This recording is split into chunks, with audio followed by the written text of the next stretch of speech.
But of all sickness and disease that plagues Malawi, the one plague the hospital could not treat was hunger.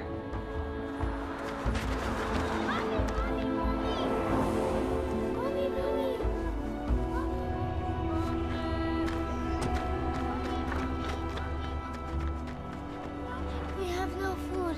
Please help her. The drought of 2001 and 2 was the worst in decades. Thousands fought for their lives. This is where Napoleon's commitment to his people would be most severely tested. With his fundamental belief that God had blessed him with prosperity so he could help his people, he did not hesitate to act.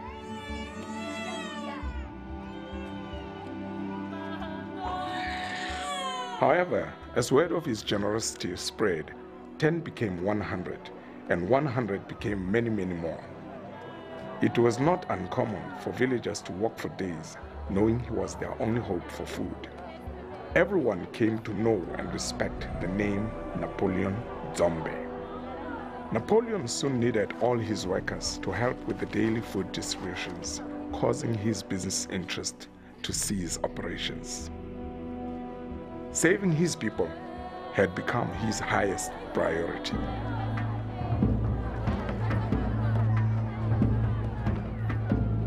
Temple! Temple! I've been worried about you and your family. Come, let's get something to eat. I was wrong about you.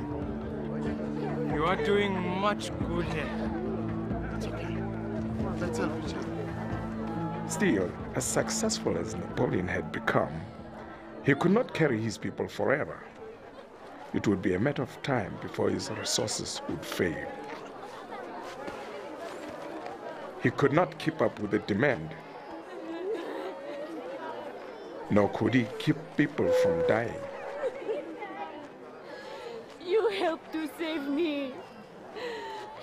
Please save my daughter. I have no one else left. She's the only thing I have. Please save her. Please.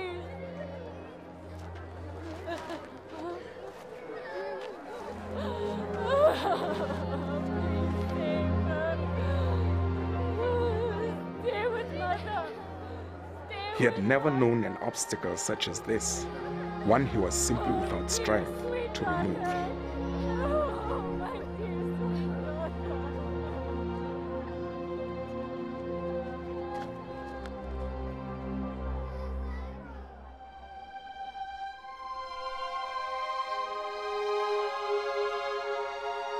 It was at this time that I paid Napoleon a visit.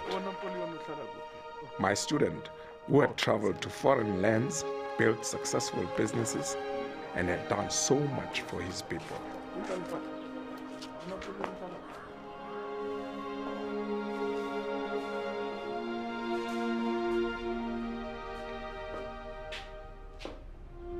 I came looking for my people, but I was told he had disappeared. Disappeared like that day I watched him running away from my schoolhouse.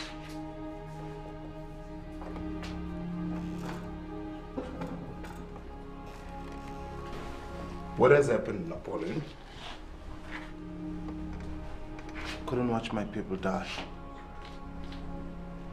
I thought I would make a difference, but I could do so little.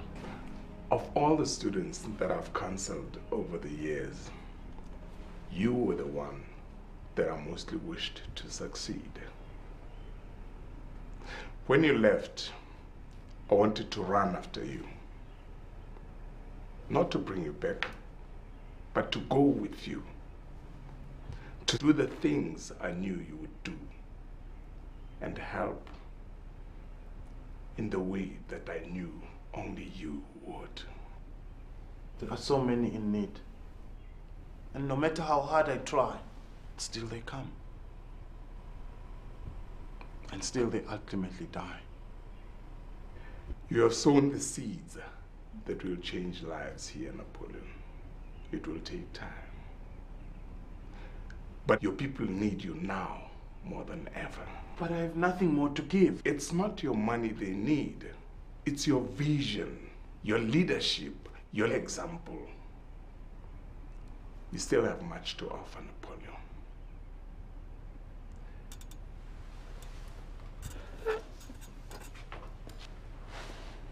May God bless you, Napoleon, to finish what you have started. It's an interesting thing, the heart of a champion. Even when it is gripped by so much anguish and doubt and fear, still it continues to love. And still it continues to beat. And when others have long since given up hope, it beats for them.